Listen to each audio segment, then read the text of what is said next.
When I flew into Montana that morning, the sky was the same color as the lake in December, a gray so dense it swallowed everything beneath it. The rain came in fine threads that clung to my coat as I stepped out of the rental car and saw the white steeple of St. Andrew's Chapel through the fog. My father's funeral. The words didn't feel real, even as I whispered them under my breath. I had driven straight from the hospital in Seattle after finishing a 20-hour shift, half delirious, half relieved that the long waiting was finally over. Inside the chapel, everything smelled like cedar and cold flowers. People I barely recognized turned to look at me as if my presence disrupted some unspoken order.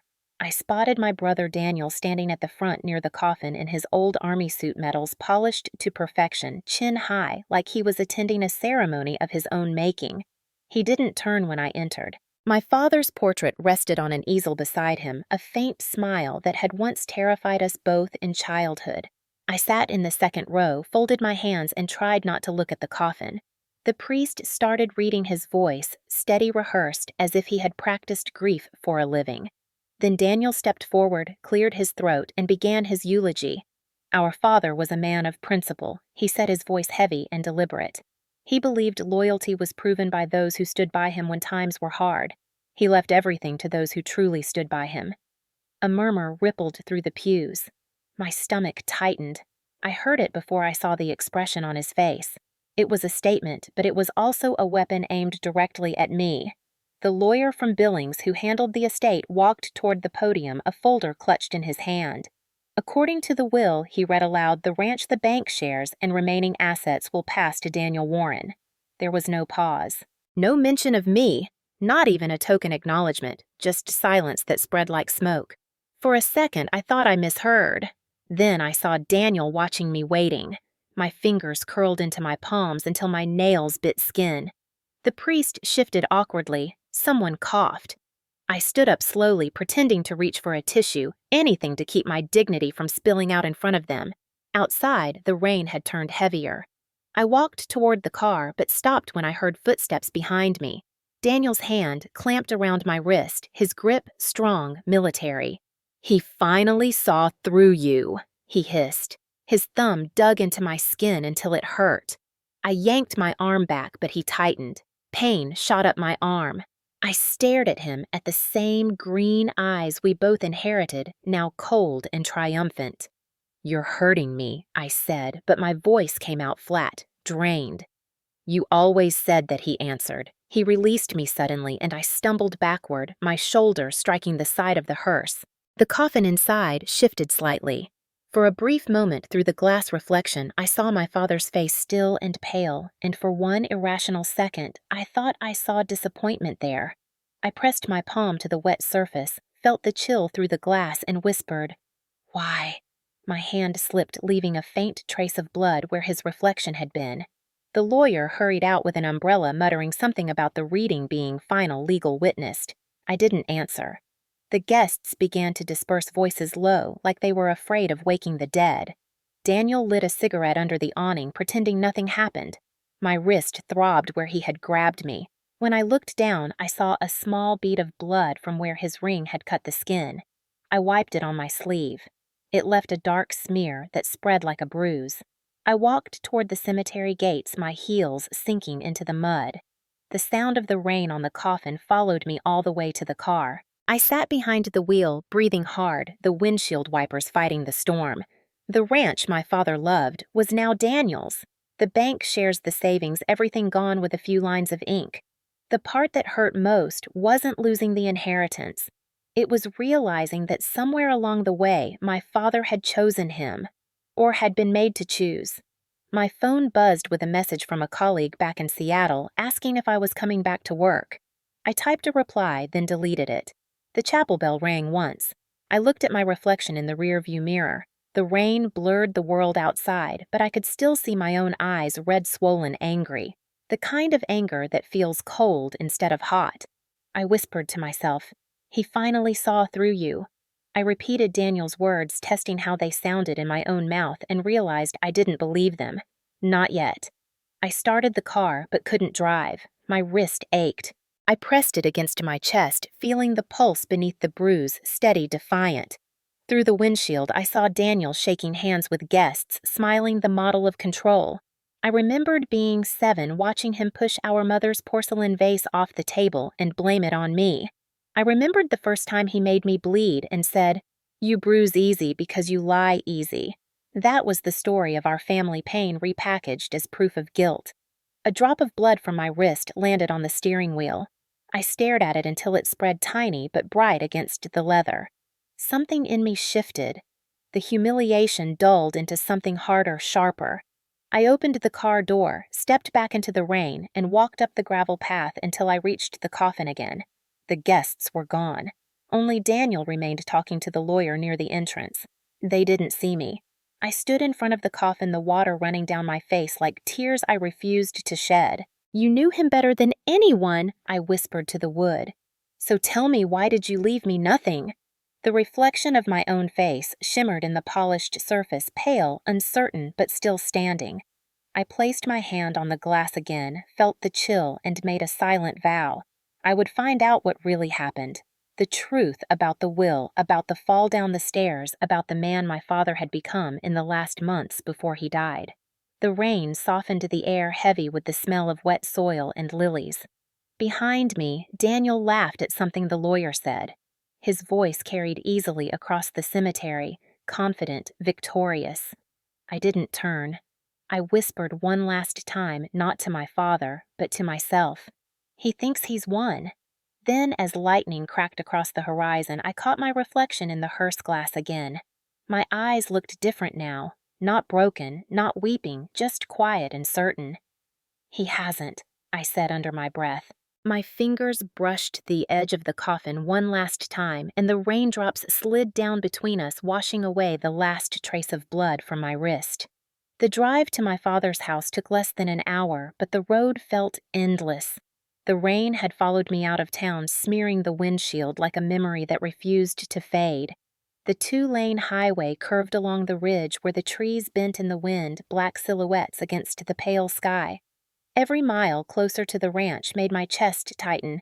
I hadn't been home in almost 3 years, not since the last argument with Daniel when he accused me of abandoning family for ambition.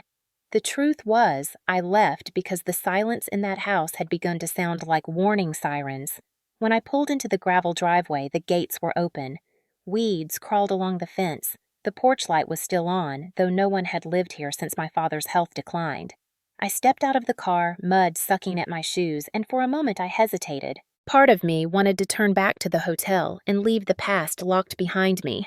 But something stronger, the same quiet anger that had taken root at the funeral, pushed me forward. Inside, the air was heavy with dust and the faint scent of antiseptic, the kind used in nursing wards. His oxygen tank still stood by the recliner. A coffee mug with dried rings of black residue sat on the table beside a half-finished crossword. It looked as though he'd just stepped out and would be back any minute. I walked from room to room, fingers brushing the furniture. Every creak of the floorboards felt like a voice I had known all my life whispering, "You shouldn't have come." The study was at the end of the hallway, the same place where he used to lock himself away whenever Daniel came over. The door opened with a groan. Inside, books lined the walls, dust coating their spines like frost. His desk sat by the window papers, stacked neatly, pens arranged with surgical precision. On the blotter lay a small yellow envelope with my name written in his handwriting. The same slanted cursive that had signed every report card, every permission slip. To Emily. Only if I'm gone. My throat tightened as I sat down and opened it. Inside was a single key and a folded note. The note said only this second drawer, right side. My hands trembled as I unlocked the drawer. Beneath some old invoices and a faded family photograph lay a leather-bound notebook worn and cracked at the edges. The initials E.W. were etched faintly into the corner, the same as mine. For a long time I just stared at it, afraid to open it, afraid of what it might undo. When I finally did, the first page was dated nearly 2 years earlier. "If you're reading this," the entry began, "then you already know what he made me sign." The handwriting wavered, shaky but deliberate. My heart sank as I read the next line. "I wanted to leave you the ranch, Emily, but Daniel threatened to sell it to pay his debts. I gave him what he asked to keep peace. I should have protected you from his temper." The words blurred. I closed the book, pressed it against my chest, and felt something crack inside me that no scalpel or therapy could repair. I had always believed my father's distance was disappointment. Now I realized it might have been guilt. The wind outside howled through the cracks of the old house, rattling the windows. I looked around the study again. The framed photograph on the wall showed the three of us, Father Daniel and me, at the county fair when I was 10. My father's hand rested on Daniel's shoulder. I was in the corner of the frame, smiling too brightly like someone trying to prove she belonged. I took the picture down and set it on the desk. Behind it, taped to the wall, was another note, yellowed and curling. It read, "For her eyes only." I pulled it free and saw it covered a small keyhole carved into the wood panel. The key from the envelope fit perfectly. The panel creaked open to reveal a narrow compartment no bigger than a shoebox. Inside were receipts, bank statements, and a flash drive wrapped in tissue. The first receipt was for a transfer to DW Holdings Daniel's initials again. The amounts were large, repeating monthly. Next to each transaction in my father's shaky hand were short phrases, "He promised to stop." Another chance. No more lies. By the fifth line, the ink had smudged from water stains as though he'd cried while writing. I hadn't seen him cry since my mother's funeral. I sat down on the floor, notebook open across my knees, the papers scattered like fallen leaves. Every page told a story of manipulation dressed as duty. I remembered Daniel convincing my father to refinance the ranch after Mom died, promising it was temporary. I remembered the fights that followed when I refused to co-sign. The notebook was proof that my instincts hadn't been paranoia. They'd been prophecy. A gust of wind slammed the shutters outside, startling me. I stood and turned toward the window. Beyond the glass, the fields stretched out in gray waves, empty, endless. I could almost see Daniel walking across them as a boy, chasing the dog we used to have, laughing before he learned to use laughter as a weapon. I whispered into the still air, "What did you do to him, Dad? Or what did he do to you?" The clock on the mantel ticked twice, then stopped. I flipped through the final pages of the notebook. One entry caught my eye. "If anything happens to me, the truth is in here. Don't trust what they say about the fall." I traced the last sentence with my fingertip until the ink faded slightly under my touch. The fall. The night he died. They said he tripped near the stairs after taking his medication, but if he had written this, it wasn't an accident.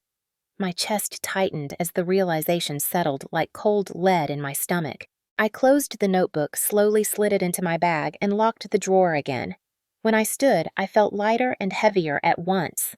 Outside, the rain had stopped, leaving the world washed and raw.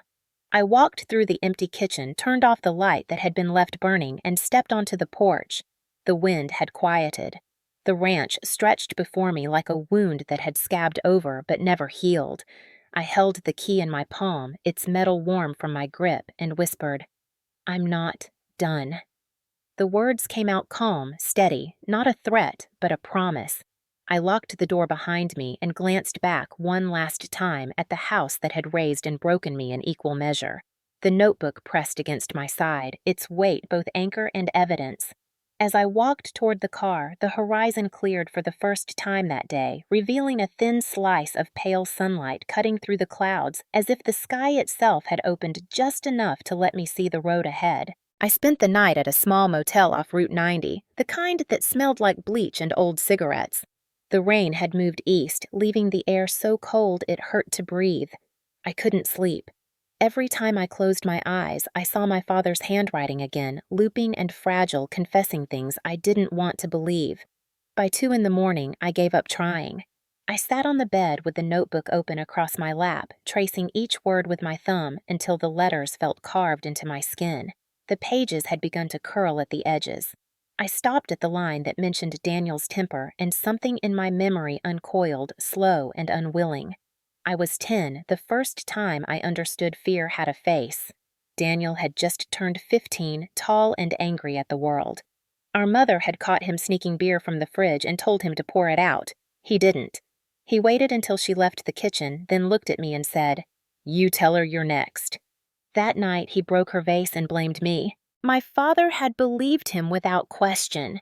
He made me apologize even as I cried that it wasn't me.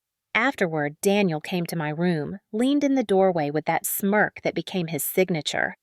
"See, truth depends on who's louder," he said. It was the first lesson he ever taught me.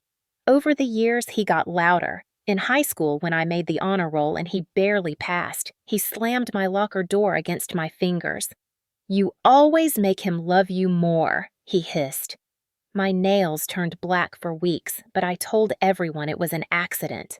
Our father called him passionate, said he just needed direction. Mom called him misunderstood. I called him dangerous, but only inside my head. The next flashback came like a dream, replayed in slow motion. I was 17 and our father had just returned from a trip to Denver. He brought me a necklace, simple silver shaped like a leaf. Daniel saw it and smashed his glass against the sink. "You never bring me anything," he shouted. My father tried to calm him, but Daniel's rage was a wildfire. He grabbed the nearest thing, a photo frame, and threw it across the room. The glass shattered against the wall beside my head. My father slapped him then, once hard. For a second, silence filled the house like a held breath. Daniel didn't cry. He just stared, his cheek, burning red eyes, dark. Then he smiled. "You'll regret that," he said quietly. That smile haunted me for years because he kept his promise. The last time I saw him before leaving for medical school, he cornered me in the kitchen. "He's getting old," he said, meaning our father. "When he goes, it's all mine anyway." He wasn't wrong, but I didn't know he meant to make it happen sooner. The motel heater groaned to life, pulling me back to the present. I turned another page. A date jumped out March 3rd, the day my father fell. The entry read, "He pushed first, but regret came too late." My breath caught, the words twisted in my mind, echoing. He pushed first. Regret came too late. Was my father confessing something or warning me? The next line was worse. He said he'd stop. I believed him again. I closed the notebook and pressed my palms over my face. The hum of the heater faded, replaced by the sound of rain that wasn't there. I could hear my father's voice as if he were sitting beside me, the same tone he used when I called him from the hospital after a long shift. "You work too hard, Emily," he'd say. "The world will take what you let it." He never said Daniel would too. I got up, poured a glass of water, and caught my reflection in the bathroom mirror. My eyes looked older than I remembered. I thought about how many times I'd ignored the bruises on my mother's arms, the cuts Daniel blamed on chores, the tremor in my father's hands when Daniel visited.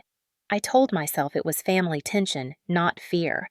I was a doctor. I could diagnose everything but the truth in my own home. I returned to the bed and turned to the back of the notebook, searching for anything more about the fall. The final pages were blank except for one note tucked inside the cover. A torn scrap of paper folded twice. On it in faint pencil were 5 words. "Don't believe what he says." No signature, but I knew that handwriting. It was my mother's. I hadn't seen it since before she died, before the night she fell down the back steps after an argument with Daniel. They'd called it an accident, too. I felt the room tilt slightly, a slow dizziness. For years, I'd buried the memory how Daniel stood outside, afterward calm, smoking a cigarette while the paramedics worked. My father had been too shocked to speak. That was the night something inside him changed. Maybe guilt, maybe fear, maybe both. I wondered if that was the beginning of the ledger, the first time he started writing to make sense of things he couldn't say aloud. I lay back on the bed, notebook resting on my chest. The ceiling fan spun shadows across the walls. I tried to imagine my father weak from medication facing Daniel again years later. If he really had been pushed, what had he done first? Tried to stop him, tried to forgive him. I remembered his funeral face behind the glass, the reflection that looked almost disappointed. Maybe it wasn't me he was disappointed in. Maybe it was himself. My phone buzzed on the nightstand, a message from an unknown number. One word. Stop. I froze. The screen went dark again. The room was silent except for the ticking of the heater. I turned the phone off and slid it under the pillow, pretending it was nothing. But deep down, I knew Daniel was already watching, already aware that I had found something. I looked at the notebook again and whispered, "You're not going to scare me this time." I slipped it into my bag and zipped it shut. Outside, dawn was breaking. A pale line of light cut across the curtains. I stood by the window watching the mist lift from the highway and thought about the boy who once blamed me for breaking a vase. He had grown into a man who broke people instead. For years I had let him. For years my father had too. But now there was proof, words, numbers, secrets carved into leather that could finally speak. The fear in me hadn't vanished, but it had changed shape. It wasn't a cage anymore. It was fuel. I whispered to the empty room. He pushed first, but regret came too late. This time, I said it not as a confession, but as a warning. I packed my things, left the key on the nightstand, and walked out into the cold morning. The motel sign flickered behind me, half the letters dead. As I started the car, the notebook thudded softly against the seat beside me, heavy and alive. The road ahead glistened under the weak sunlight, endless and waiting. I gripped the wheel and thought, it's time to stop surviving and start remembering. Morning light spilled through the windshield as I drove toward downtown Missoula, the sun too bright after the gray days of rain. The world outside looked clean and harmless, but the notebook on the passenger seat told a different story. I stopped for coffee at a roadside diner and watched condensation drip down the glass. Every time the door opened, I flinched. I kept expecting Daniel to walk in wearing that same controlled smirk, pretending civility. When my phone buzzed again, I almost spilled the cup. A new message this time from his number. It read, "Don't touch what isn't yours." I stared at it for a long moment before deleting it. Fear didn't suit me anymore. I was done being the quiet sister who absorbed the violence so the world wouldn't see. I opened the notebook again, turned to the section near the middle. My father's handwriting grew shakier as the entries progressed. There were columns of numbers, wire transfers, initials. One phrase kept repeating DW Holdings, my brother's initials. The transactions matched the dates when my father's health had begun to fail. I snapped a photo of every page, methodical as if documenting an autopsy. The waitress came by with the check, and I smiled like I was just another traveler on her way home. I wasn't. I was going backward, peeling off the skin of a lie that had lasted decades. By afternoon, I was standing outside the small suburban home of Martin Keller, my father's friend and former accountant. The gate creaked as I pushed it open. The house smelled of paper and old books. Martin appeared in the doorway, his hair snow white, his eyes the kind that saw too much. "Emily Warren," he said softly, as though testing whether I was real. "He said you'd call someday." I followed him to a cluttered office filled with filing cabinets. On the wall hung a photo of my father and him fishing 20 years ago, laughing in the sun. The sight of it caught me off guard. "You were with him near the end," I said. Martin nodded, sitting heavily behind his desk. He was afraid, he admitted. Not of dying, but of Daniel. Said the boy had become a stranger. I told him about the notebook, about the entries that mentioned DW Holdings. Martin exhaled through his nose and pulled a folder from the drawer. "He made me promise to keep a duplicate," he said, "but only if you came asking." Inside the folder were copies of statements, checks, and notarized documents showing that months before he died, my father had transferred all assets to Daniel's company under the claim of temporary management during illness. "He wanted to establish a trust for you," Martin continued, "something to protect your career, your independence. But Daniel threatened to expose a false story about him, something about hidden debts. Your father was weak, then scared. He signed." My throat tightened. And the lawyer at the funeral, Daniel's man Martin, said simply, "He replaced the original executor after your father's stroke." I felt the room tilt. My father trusted him. He trusted everyone, Martin replied. That was his flaw. He reached into another drawer and pulled out a small flash drive. "This contains what your brother never found, the real ledger. Your father called it his insurance policy." I turned it in my hands, the metal warm from his fingers. "Why didn't you go to the police?" "Because he made me promise not to," Martin said. "He didn't want another scandal. He believed you'd know what to do when the time came." I swallowed hard. The air in the room felt heavy with ghosts. "And what time is that?" Martin looked at me weary and certain. "Now." When I left his house, the sky had turned gold. I sat in the car for a long time, staring at the drive in my palm. Everything my father had built, everything he had tried to protect, had been swallowed by my brother's greed. But what burned more was realizing my father had known and still forgiven him again and again, writing lines like, "He promised to stop," as if writing could make it true. I drove to a park overlooking the river parked near the edge and opened my laptop. The flash drive held scanned receipts, bank transfers, voice memos. My father's voice trembling, saying, "If anything happens to me, tell Emily the ranch was never his to lose." I played it 3 times, each repetition cutting deeper. I wondered if he had recorded it before the fall, or after, if he'd known someone might hear him someday. I pressed my forehead to the steering wheel. Part of me wanted to drive straight to the police, but another part hesitated. Daniel still had friends in law enforcement from his time in the Army Reserves. If I went public too early, he'd twist the story again, paint me as unstable. I needed proof he couldn't erase. I texted Martin, "Thank you. Keep the originals safe." His reply came minutes later. "Already hidden. Be careful, Emily. He's desperate." I drove back toward the ranch before dusk. The house stood silent against the fading light, windows dark. I left the headlights on as I stepped inside the beam, slicing through dust. The study looked untouched, but I noticed something that hadn't been there before, a faint, muddy footprint near the desk. My pulse quickened. I crouched to inspect it. The pattern matched Daniel's military boots. He'd been here. I checked the drawer. The notebook was gone. My mind raced, calculating how he knew when he came. The realization hit like a cold wave. He must have had someone watching me since the funeral. But he hadn't found the flash drive. That was my advantage. I turned off the lights, left the house quietly, and drove to a motel 2 towns over.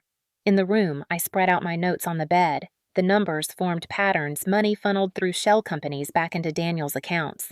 I connected the dots with pen strokes until the paper looked like a spider web. Each line was a tether tying him to guilt. At midnight, I closed my eyes and tried to imagine his reaction when he realized I had the evidence now. For the first time, the image didn't scare me. It exhilarated me. He had taken everything our father left except the truth. That was mine. As I drifted toward sleep, a thought surfaced so clear it startled me. Maybe my father had written the ledger not out of fear, but out of faith.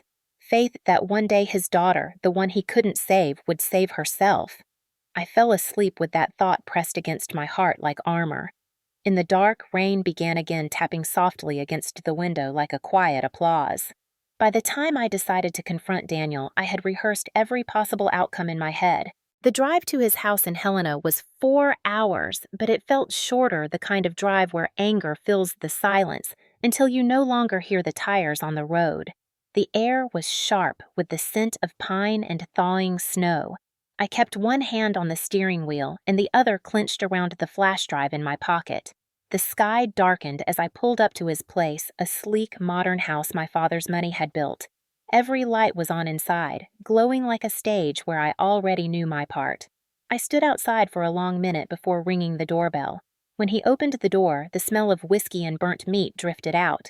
Daniel was barefoot, his shirt half unbuttoned, eyes glassy. He laughed when he saw me. "Little sister, didn't expect you'd have the guts to come here." "I'm not here to fight," I said, stepping inside. "I just want to understand."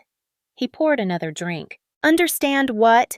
"That Dad finally saw you for what you are, a parasite in a lab coat." He grinned, teeth catching the light.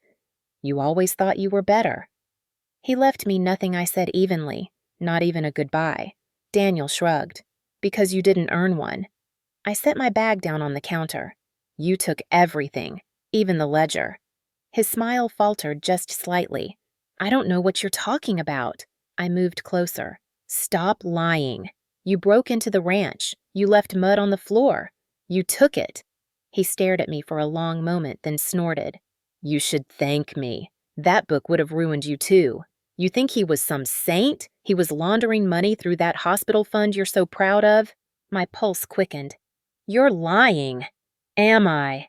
He reached for the bottle, pouring more whiskey, sloshing it over his fingers. "You never knew him like I did. You were too busy saving strangers while he begged me to keep the family together." He drank deep. "He made me sign everything because he knew I'd protect it. You'd give it all away." His voice rose a tremor of rage beneath the calm. "You always were soft." I stepped closer until I could smell the alcohol on his breath. Soft doesn't mean weak. He laughed, bitter and sharp. You always think words can fix things. This isn't one of your surgeries. You can't stitch this back together. He slammed the glass on the counter so hard it cracked. The sound echoed through the room like a gunshot. I didn't move. He was afraid of you, I said quietly. He wrote it down. Daniel froze his jaw, tightening. You don't know what you're talking about. He said you threatened him, that you pushed him. For the first time, he looked unsteady. He fell, he said. He was old. You weren't there. I took the flash drive from my pocket and placed it on the counter between us. This says otherwise. He stared at it, then looked at me, something dark flickering in his eyes. You shouldn't have come here, he said. I realized then that fear wasn't what he wanted from me. He wanted submission, the kind of silence that had kept our family breathing under the same poisoned roof for decades. I took a step back, heart pounding. You can't keep burying everything you break, Daniel.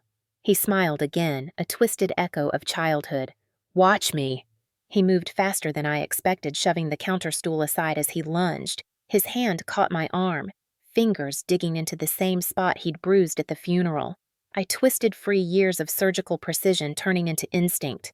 Let go, I said, but he shoved harder, sending me stumbling against the table. The flash drive skidded to the floor. He towered over me, breathing heavy. You don't understand how this works.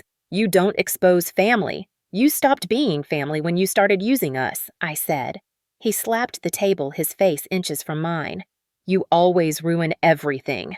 The smell of whiskey and rage filled the air. My back hit the wall, pain radiating down my spine.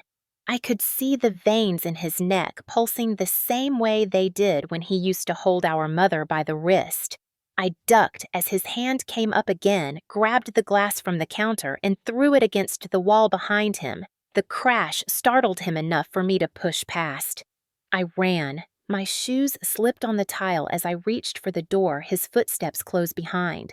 He caught my shoulder, yanked me back, and for a second the world went white. My head struck the edge of the wooden table. The sound was distant, dull, like a door slamming underwater. Warm blood trickled down my temple. You should have stayed gone, he muttered, breath ragged. I could taste copper. Somehow I managed to push off the floor, stumbling toward the door again. My fingers found the handle, twisted, pulled. The cold air outside hit me like a slap. I ran barefoot across the gravel, the night swallowing my breath. Behind me, the door slammed. I didn't look back. My car waited at the curb, keys still inside. I jumped in, slammed the lock, and sat shaking, my pulse hammering in my throat. Through the windshield, I saw Daniel standing in the doorway, his silhouette framed by yellow light. He didn't chase me. He just stood there, watching, one hand raised like a silent promise. I started the car and drove without thinking, headlights cutting through the dark. The first few miles were a blur of rain and tears. My hands trembled on the wheel, blood dripping down my wrist where his ring had cut me again. I stopped at a gas station somewhere along the highway. The fluorescent lights buzzed overhead, indifferent to the world unraveling inside me. In the bathroom mirror, I barely recognized my reflection. My hair clung to my face, streaked with blood and rain. The bruise on my temple had already started to bloom purple. I pressed a paper towel to the cut and laughed softly, a sound that didn't belong to me. How many times can I survive my own family? I whispered. The woman in the mirror didn't answer. She just stared back with the kind of calm that comes after breaking. Outside, the air smelled of fuel and storm. I leaned against the car and looked up at the sky. The stars were faint but visible, scattered between passing clouds. I closed my eyes and let the cold sink into me until the shaking stopped. I thought of my father's voice on that recording. Tell Emily the ranch was never his to lose. He hadn't just meant property. He'd meant control. He'd meant power. I was done being the one who apologized for surviving. I wiped the blood from my hand, slid into the driver's seat, and whispered, "It ends now." The car engine roared to life. The road ahead stretched into darkness, but for the first time it didn't scare me. It invited me. I arrived at Flathead Lake just after dawn, the mist still clinging to the water like breath on glass. The small cafe by the docks was half empty, the kind of place where time forgot to move. I sat in the corner booth facing the window, the bruises on my temple hidden beneath my hair. My coffee went cold before I ever touched it. I'd texted Martin the night before, just 3 words. "We need to meet." He replied almost instantly. "Flathead sunrise." Now as the first light broke over the lake, he appeared gray jacket, tired eyes, carrying a folder thick enough to change everything. "You look like hell," he said gently, sliding into the booth. I gave a hollow laugh. "I've been to hell. It has my brother's address." He didn't smile. Instead, he opened the folder and pushed a USB across the table. "I've been doing some digging since you left. Daniel's been draining your father's estate through dummy charities. 2 of them list you as a co-signer." My stomach turned. "I never signed anything." "He forged your name," Martin said, "and he's been using it to move money into offshore accounts. If this goes public, it could ruin your career." The words hit harder than I expected. My reputation was all I had left that Daniel hadn't touched. "Then we go to the police," I said, my voice steadier than I felt. Martin shook his head. "Not yet. He still has friends in the sheriff's office. We need to go higher press legal counsel federal level if we must. But first, we build a wall of proof so tight he can't slip through." He leaned closer. "Numbers don't lie, Emily. People do." I nodded, repeating his words in my head until they became armor. He handed me the USB. "Everything's in here. Transactions, timelines, voice recordings, even a few emails your father forwarded to me." I looked at the drive, small enough to lose in a pocket, yet heavy with consequence. This could destroy him. Martin met my gaze. "Or save you. Maybe both." I stared out at the water. "He won't stop. He never does. Then we make sure he can't start again." For a long moment, neither of us spoke. The clinking of cups and the hum of an old jukebox filled the silence. The air between us felt like the pause before a storm. "How far are you willing to go?" Martin finally asked. I didn't answer right away. I thought about my father's voice, the fear in it, the bruises he'd hidden under long sleeves.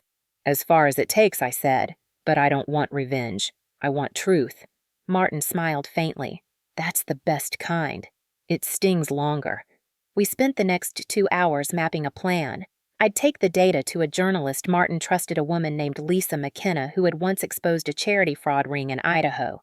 Meanwhile, he would verify every document, cross-check each transfer with court records, and store backups in multiple encrypted locations. "He can't erase what's everywhere," Martin said. As we spoke, I caught my reflection in the window. The woman looking back at me didn't seem fragile anymore.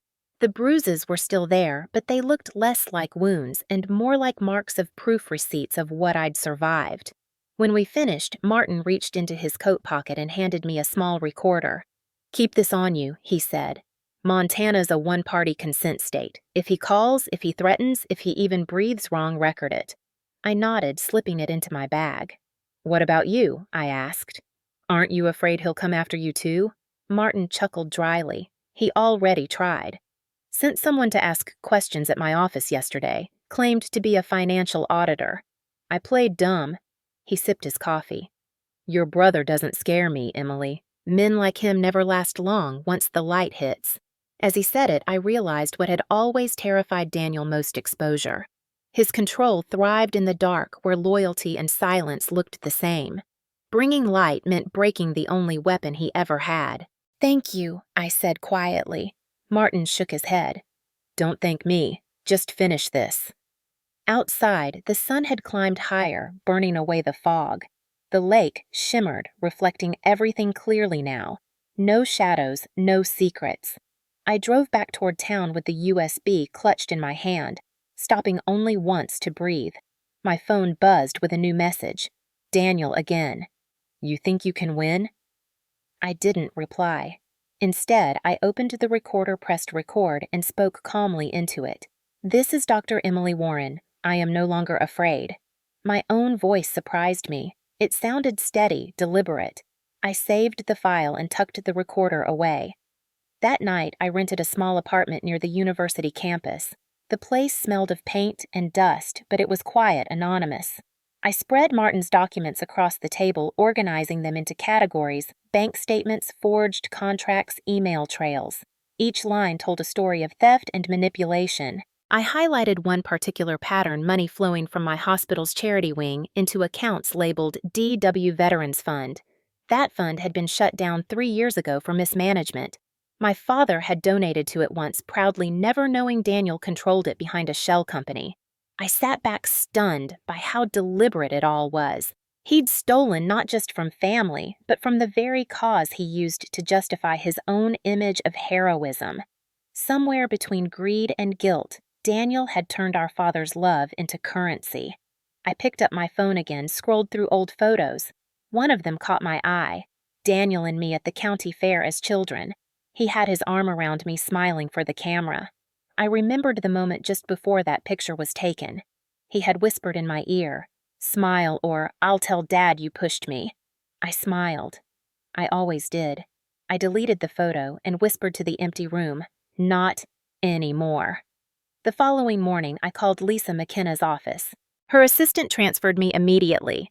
Lisa's voice was brisk, but not unkind. "Martin said you'd reach out. I've been expecting you." I hesitated. "This is bigger than fraud," I said. "It's about a man who killed our father's name to save his own." "Then you came to the right person," she said. "But we do it clean. Paper evidence corroboration. No speculation." "Agreed," I said. She asked me to meet her in Billings in 2 days. Bring everything she added before hanging up. As I ended the call, I caught sight of my reflection again in the window. The morning light framed my face in gold. For the first time in years, I didn't look like the daughter trying to prove her worth. I looked like a woman reclaiming it. I closed the notebook, slid the USB into my bag, and whispered to the still air. He built his empire on lies. I'll dismantle it with truth. Outside, the lake shimmered brighter waves rippling toward the shore like applause. I didn't need, but somehow deserved. The calm before justice had never felt so alive. The email came 3 nights later, just when I'd begun to believe the silence meant peace. Its subject line read, "Can we start over?" I stared at it for a full minute before opening it. The message was short, unusually restrained for Daniel. "Dad wanted me to protect you, but you keep destroying the family. Let's meet. No lawyers, no drama. Just talk." I could almost hear his voice in the rhythm of the words, calculated warmth, the promise wrapped in accusation. For a moment, a small, treacherous part of me wanted to believe he meant it. After all, we were all that was left of each other.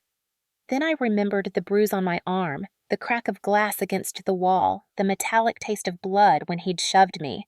My hand trembled not from fear, but from the muscle memory of forgiveness. That's what he counted on my habit of mistaking silence for love. I closed the laptop and walked to the window. Outside, the streetlights glowed weakly over the empty road. Somewhere, a train wailed long and mournful. I thought of my father's note again. He pushed first, but regret came too late. Maybe this was Daniel's version of pushing softer, but just as deliberate. The next morning, I showed the email to Martin. He scanned it quickly, frowning. "Classic manipulation," he said. "He wants you off balance. If you respond, he'll twist it into reconciliation and use it against you later." "He's good at that," I said. "He's had a lifetime of practice." Martin looked at me, eyes sharp behind his glasses.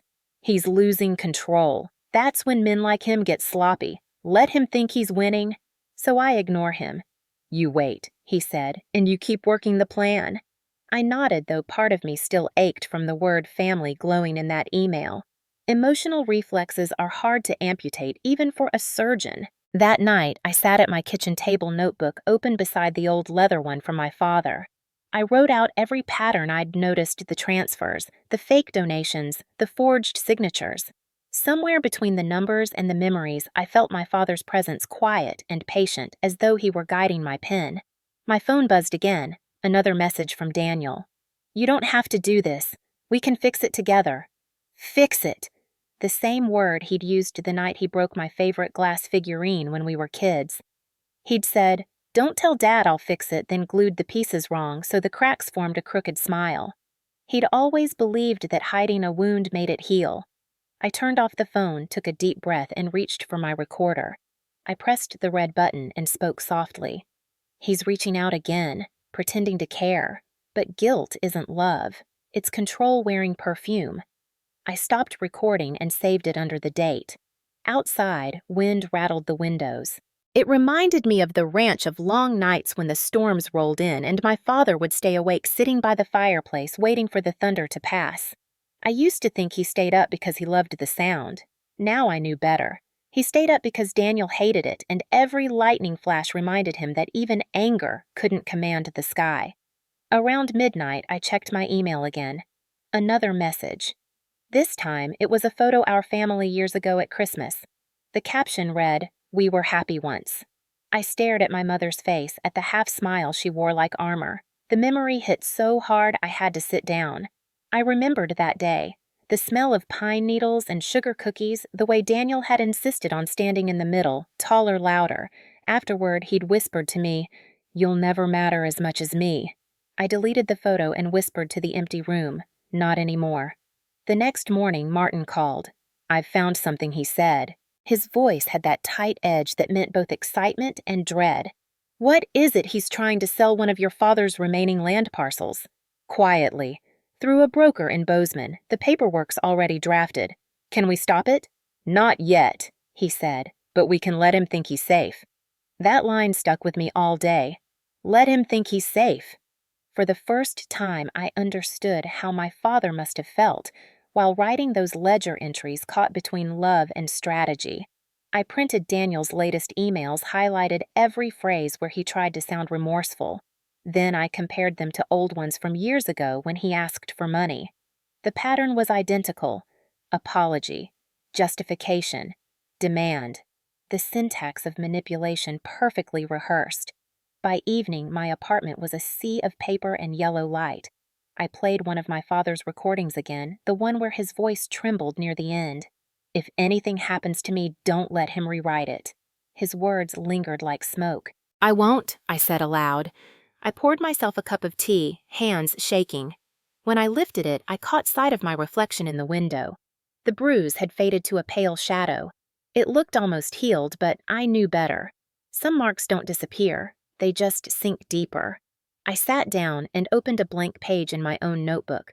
Across the top, I wrote, "The Guilt Trap." Underneath, I listed every way Daniel had used guilt to control me: financial, emotional, physical. I described each incident like a medical report, sterile but precise. It wasn't about dwelling.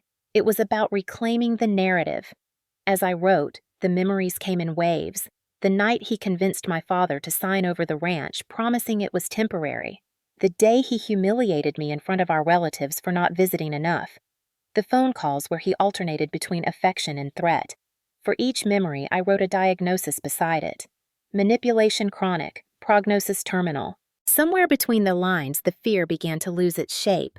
I realized guilt only works when you're still seeking approval. I wasn't anymore.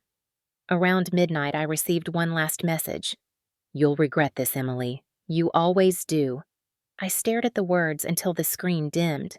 Then I pressed record again. "He's scared," I said softly. "And that's how I know I'm finally safe." The recorder clicked off with a satisfying finality. I turned out the lights and sat in the dark, the hum of the refrigerator the only sound. The silence wasn't heavy this time. It was clean, deliberate. Before bed, I read one last note from my father's ledger, one I hadn't noticed before, scrawled in faint ink at the edge of a page. "Love isn't control, it's release." I closed the notebook and whispered, "I'm learning." Then I switched off the lamp and lay down the flash drive under my pillow like a secret weapon. Outside, the wind softened the city breathing quietly. Somewhere, I imagined Daniel pacing, waiting for a reaction that would never come. Let him think he was safe. Tomorrow, he'd learn he wasn't. I woke before dawn, the room still dark, except for the thin stripe of blue light bleeding through the blinds. The city outside was silent, the kind of stillness that feels like a held breath before a storm. I sat up, heart already pounding, as if my body knew what the day would demand before my mind caught up. Today was the day I turned the game. I brewed coffee I didn't drink, printed documents I didn't need to read again, and laid everything out across the table: the ledger, the USB, the highlighted emails, the timeline of my father's final months. Every piece told the same story: a man undone by the son he trusted most. My phone buzzed once. A new email from Daniel. No subject line this time, just one sentence: "You're going to regret this." I smiled without meaning to. "I already have," I whispered. I opened my laptop and began to type an email under a fake address, the kind of message that would unravel him from the inside. "I have your father's real ledger. I know what you did. If you don't want it exposed, meet me in person. You have 48 hours. I hit send and sat back, imagining the look on his face when he read it. I didn't need him to know it was me. I just needed him scared. Fear made Daniel reckless, and recklessness would make him visible. After sending the message, I packed my bag and drove to the ranch. The morning mist rolled low over the fields, the fences ghostly in the light. When I stepped inside the house, the air smelled of old wood and rain. Everything was exactly as I'd left it, except for one thing: the faint scent of Daniel's cologne still lingering near the study. He'd been here again. I set up a small camera in the corner of the room, angled toward the desk, its light blinking red only once before I taped it over. The recorder in my pocket was already on. I stood still, letting the silence fill every corner, and whispered, "Come find me, Daniel." I left the front door slightly ajar, a subtle invitation. He'd take the bait. He always did. On my way out, I parked a few 100 feet down the dirt road, half hidden behind the trees. The camera feed streamed to my phone. For hours, nothing happened. The sky darkened, and I started to wonder if maybe fear had kept him away. Then, just before midnight, headlights appeared. The car stopped at the gate. He got out, his silhouette tall and rigid, moving like a man who believed he owned every space he entered. I watched as he pushed open the door and stepped inside, flashlight sweeping across the walls. He headed straight for the study, for the desk where the notebook had once been. He searched the drawers, the shelves, the hidden compartment. His movements grew frantic. The camera caught everything: the frustration, the muttered curses, the moment he kicked over the chair. Then he stopped and pulled out his phone, pacing. I turned up the volume. "It's not here," he said to someone on the other end. "She must have it. I'll handle it before it gets worse." My stomach clenched. He wasn't working alone. I ended the recording and forwarded it to Martin immediately. His reply came within minutes: "We have him. Don't move until morning." But I wasn't ready to wait. Watching Daniel tear through our father's office felt like watching a thief ransack a grave. I needed him to feel what I'd felt: cornered, exposed. I started the car and drove back toward the main road, mind racing. The next step was Lisa McKenna. I'd spoken to her once before on the phone, but this time she'd agreed to meet in person. The cafe in Billings was bright and loud, full of the kind of conversations that cover secrets. Lisa was younger than I expected, sharp-eyed and direct. She listened without interrupting as I laid out everything: Daniel's threats, the ledger, the emails, the recording from the ranch. When I finished, she leaned back, her expression unreadable. "You realize what you're doing, right?" she said. "You're not just accusing him of fraud. You're suggesting he killed your father." "I'm not suggesting," I said quietly. "I'm proving it." Lisa exhaled, then nodded slowly. "I'll verify every document with my team. Once it checks out, we go public, but I'll need your consent on record." I hesitated. "You'll use my name if you want it to have weight," she said. "You've lived too long in their silence. Let this be your voice." I looked down at my hands, the faint scars on my wrist from his grip still visible under the cafe light. "Do it," I said. "Use my name." Lisa smiled, not kindly, but with the respect of someone who recognized the cost of truth. "Then buckle up," she said. "Once this goes live, there's no going back." On the drive home, the wind howled against the car windows. The sky was deep blue, almost black. I thought about my father's last days, the way he'd isolated himself, the nervous tremor in his handwriting, the final entry that read, "If anything happens to me, tell her I tried." Maybe he had known this ending all along. Maybe he'd written the ledger as both confession and compass leading me here. When I got back to the motel, I opened the notebook again.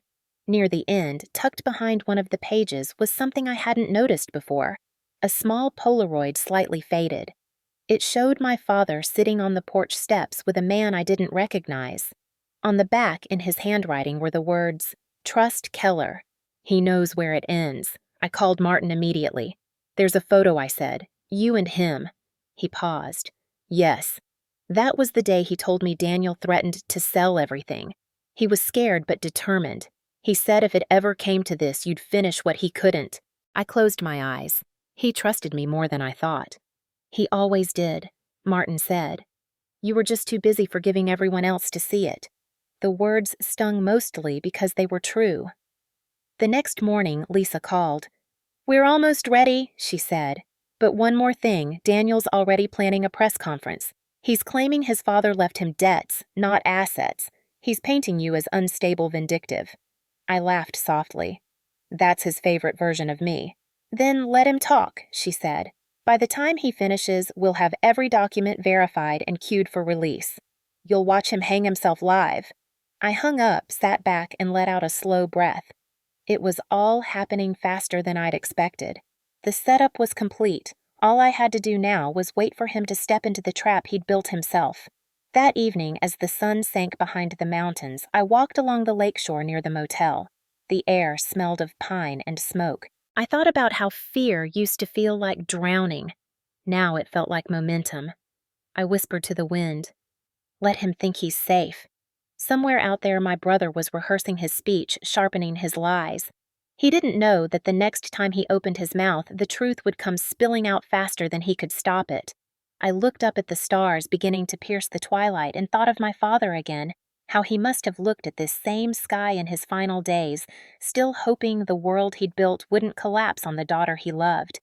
I wished I could tell him it had, but that I'd survived the wreckage. The night breeze carried the scent of rain, and for the first time in years, I didn't flinch. I smiled, small and steady, and whispered to the dark, "Tomorrow the truth speaks." The morning of Daniel's press conference felt like the world was holding its breath. The air in Billings was thick with humidity, the sky a dull metallic gray that looked ready to break open. I watched the news van pull up in front of the Civic Hall, the logo of Channel 7 printed in bright red across its side. Inside the building, Daniel was already preparing for his performance. I could picture it perfectly, his crisp suit, his calm expression, the rehearsed humility he always used when he needed to play the victim. Lisa had told me everything was set. Her team had verified the ledger, the emails, and Martin's testimony. The broadcast was timed to go live 15 minutes after Daniel started speaking. The camera would still be on him when the story turned. I stood in the parking lot across the street, sunglasses hiding the bruises still faint on my skin, a scarf wrapped tight around my neck. I wasn't there to confront him. I was there to witness his undoing. Through the glass doors, I could see the crowd gathering reporters, community members, even some of my father's old friends from the bank.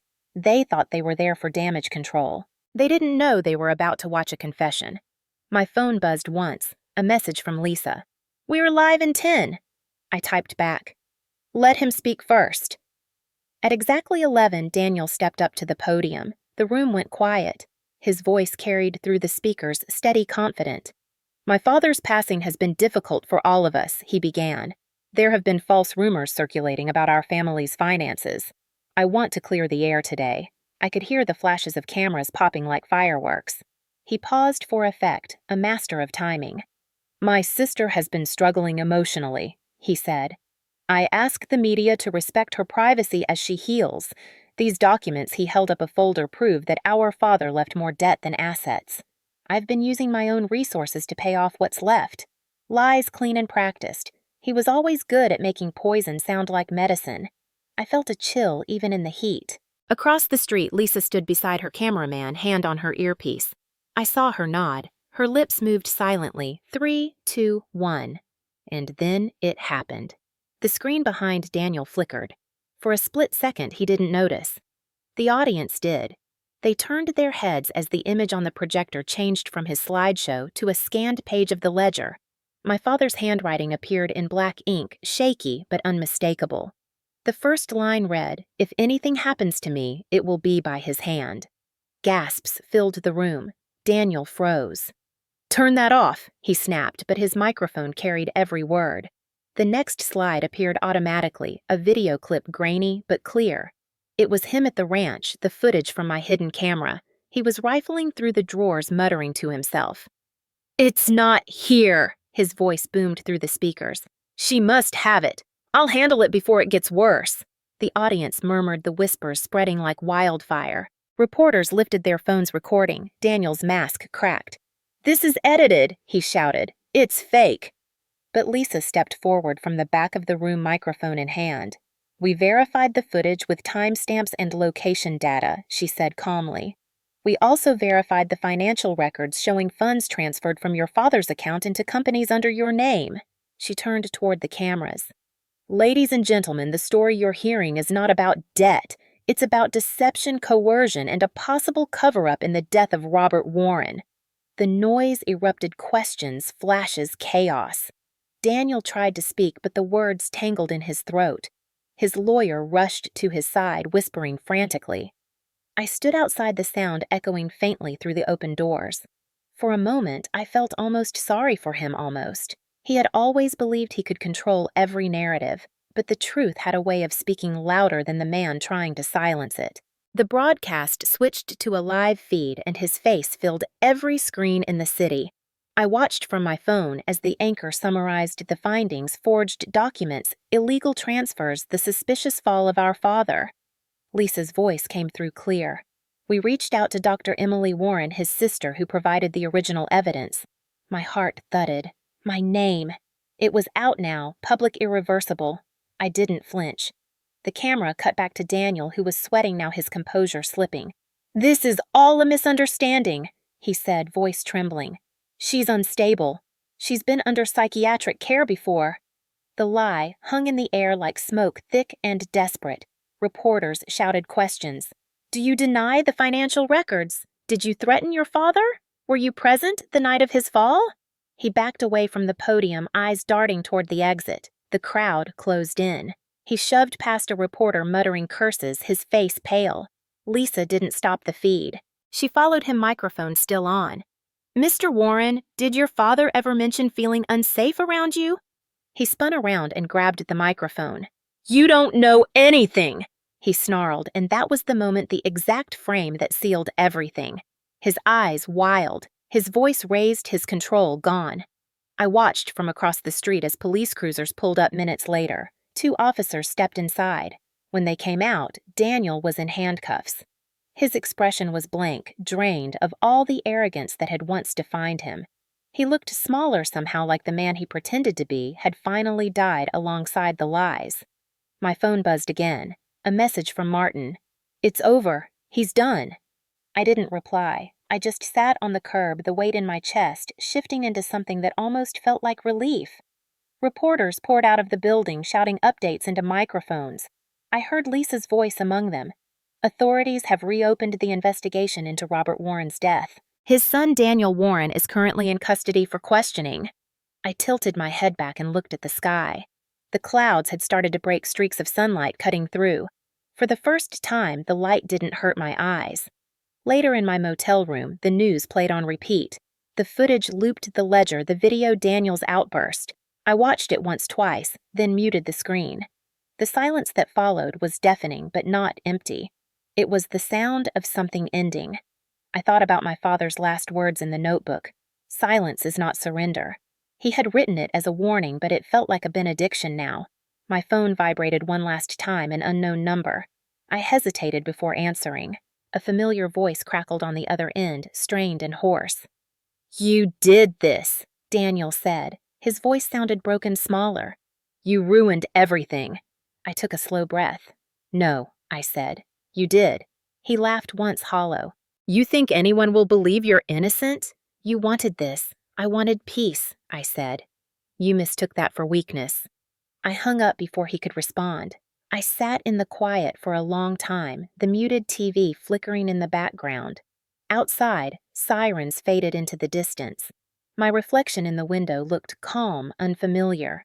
I thought of my father, of the promise I'd made at his coffin to find out why. Now I knew. It wasn't about money or legacy. It was about breaking the pattern that had defined our bloodline for generations. Violence disguised as loyalty control, disguised as love. The ledger wasn't just evidence, it was liberation. I closed my eyes and whispered to the empty room, "You did this yourself." And for the first time, the words didn't sound like vengeance. They sounded like truth. The courthouse smelled like polished wood and rain-soaked coats, that strange mix of civility and tension that always precedes judgment. Reporters lined the steps, their umbrellas bumping as flashes went off like lightning against the gray sky. I walked past them quietly, my coat buttoned to my neck, the leather notebook clutched in my hand like a relic. Inside, the air was cold, clinical. Daniel sat at the defense table, hands cuffed loosely in front of him, his jaw tight. He looked different, older, smaller, the arrogance drained from his face.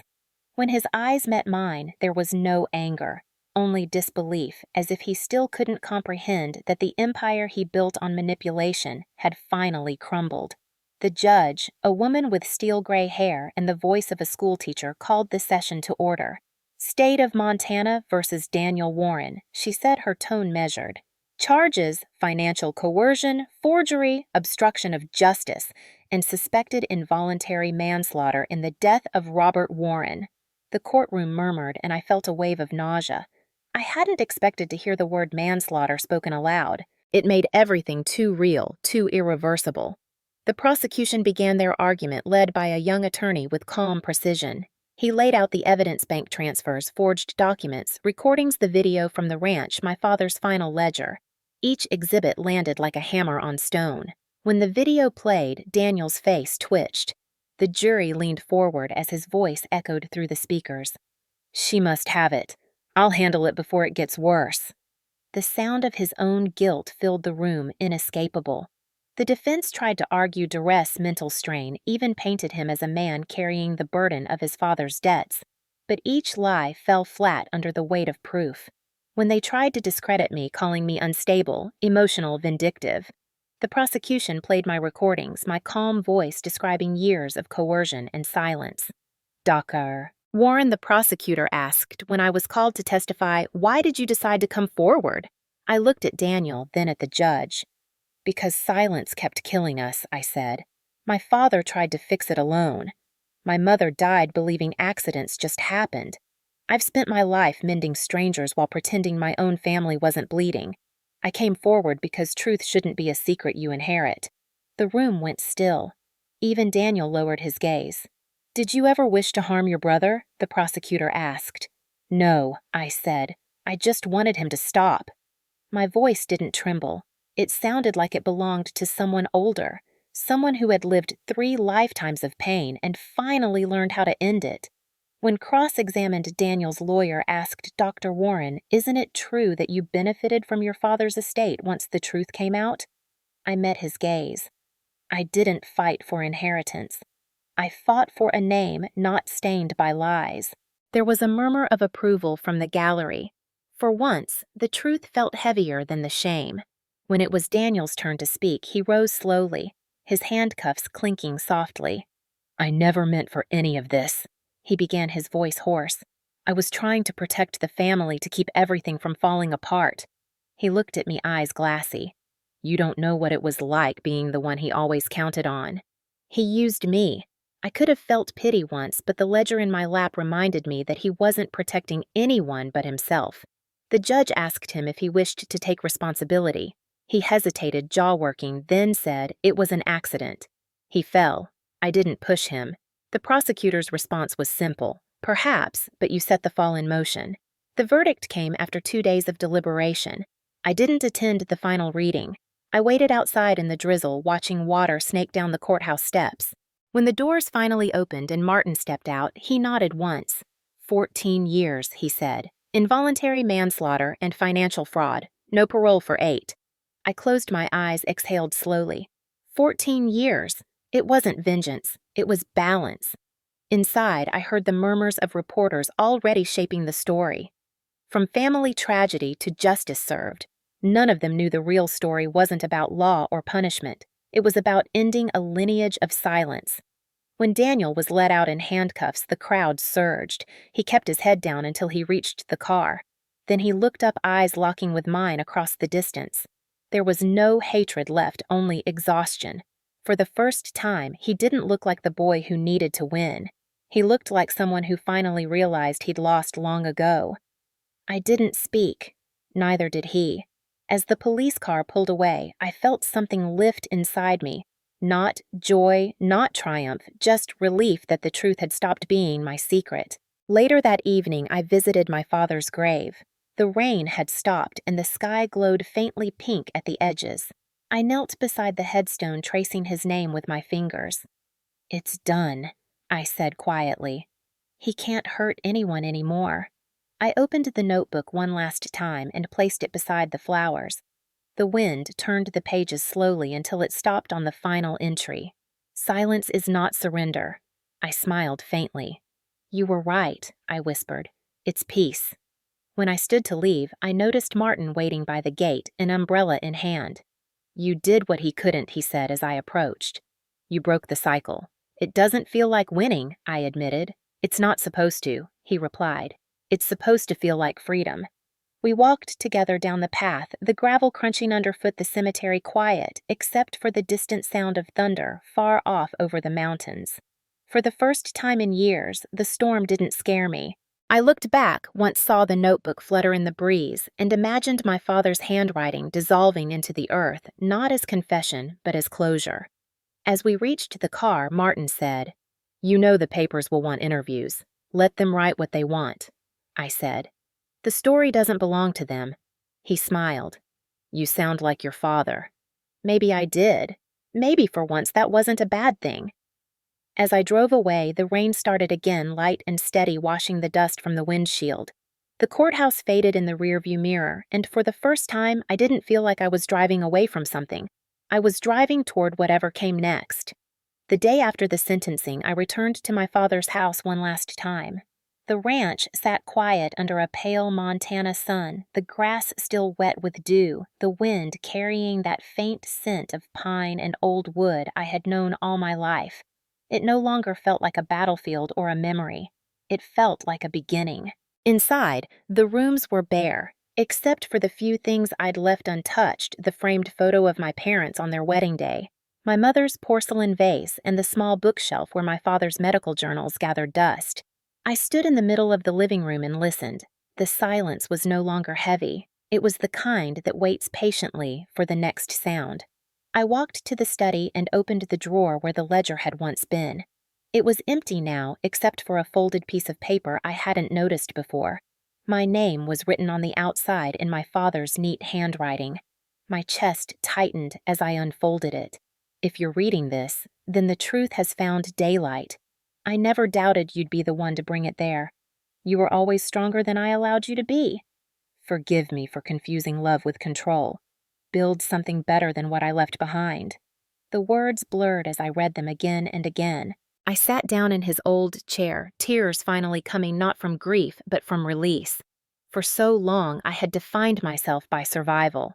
Now, for the first time, survival felt like living. That evening, I met Martin in town. We sat outside the diner, the same one where my father used to buy me pancakes after Sunday service. The neon sign flickered above us. Martin handed me a folder. "The nonprofit registration," he said. "The Warren Foundation." Inside were the papers that would make it real, a trust built from what was recovered after the trial dedicated to helping women escape financial and emotional abuse to teach them independence before desperation could trap them. "You don't owe the world this," Martin said softly. "You've already paid your debt." I shook my head. "It's not about owing. It's about legacy." He left his name. "I'll leave something worth carrying." He smiled, his eyes glinting with quiet pride. "Then let's make sure it lasts." The next weeks blurred into purpose. I met with lawyers, volunteers, and social workers. The old ranch barn became our first office, its beams, reinforced walls, repainted windows letting in the same sunlight that used to fall on my father's desk. We left the door open every day, and women began to come. Nervous, bruised, broke, but still standing. They came for advice, for help, for hope. And every time I sat across from them, I saw pieces of my younger self, the woman who kept fixing everyone else to avoid collapsing herself. One afternoon, a woman named Claire came in clutching a manila envelope. Her husband had drained their joint account, forged her signature on a second mortgage. She said she had nowhere to go. I listened, then handed her a cup of coffee and a plan. When she left, she hugged me so tightly it hurt. "You believed me," she whispered. That's all I needed. That night, as I walked back through the empty field behind the barn, I looked up at the stars and thought of my father again. I wondered if he would have recognized the woman I had become, the one who no longer apologized for surviving. The local paper ran a story about the foundation. The headline read, "From Family Scandal to Community Strength." I didn't give interviews, but I allowed them to photograph the new sign we'd hung by the gate, the Warren Foundation for Freedom for Truth. The first grant came from an anonymous donor 2 months later, enough to expand our work beyond the county. When I opened the envelope, I found a note inside. "For what you've built out of ashes. L.M. Lisa McKenna." I smiled, thinking of her steady voice and her sharp eyes. She had kept her promise, truth first, noise later. The foundation grew slowly, honestly. We didn't save everyone, but we tried. Each time a woman left with her head held higher than when she came, I felt something mend inside me. Healing wasn't linear, but it was real.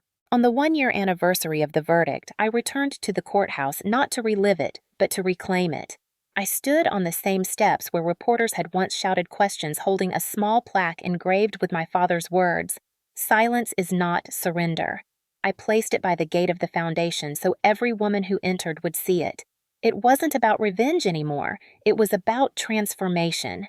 That evening, I sat by the porch, the wind warm against my face. Martin brought over 2 cups of coffee and joined me without speaking. We watched the horizon fade to orange. "You did it," he said after a long while. "You turned the story." "It's not just my story," I said. "It's everyone who's ever been told to keep quiet." He nodded. And now I looked at the barn, glowing softly under the string lights we'd hung. Laughter echoed faintly from inside, volunteers cleaning up after the day, someone strumming a guitar. "Now I said I rest, then I keep building." He raised his cup. "To legacy," he said. I lifted mine. "To peace."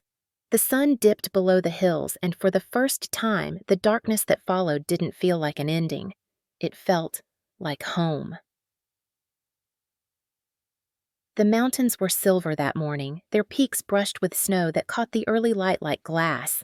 I woke before dawn in the small cabin I'd rented near Flathead Lake, the same one my father had taken us to once when Daniel and I were children. Back then, I remembered hating the silence. It felt like punishment. Now it felt like a promise.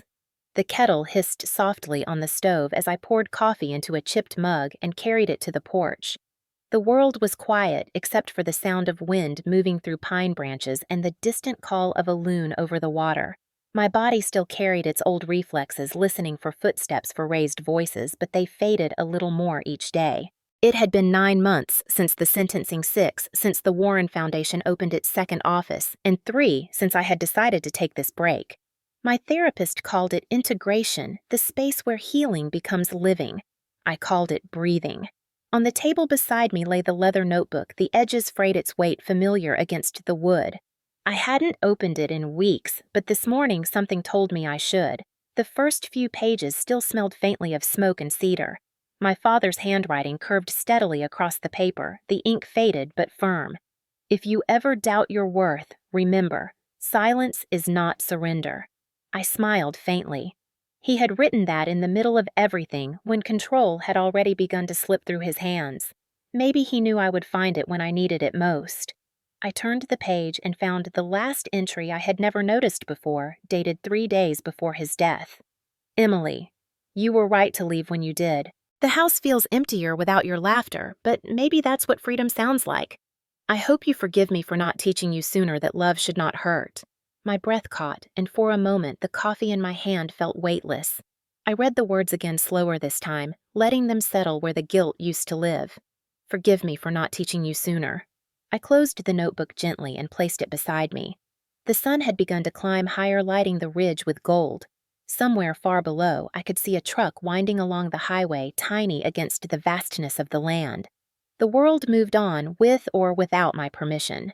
Around mid-morning, the mail carrier arrived, a friendly older man with weathered hands and a kind smile. "Morning, doctor," he said, handing me a small stack of envelopes. "Still keeping out of trouble, trying my best," I said, smiling back. He waved and drove off, leaving a trail of dust behind.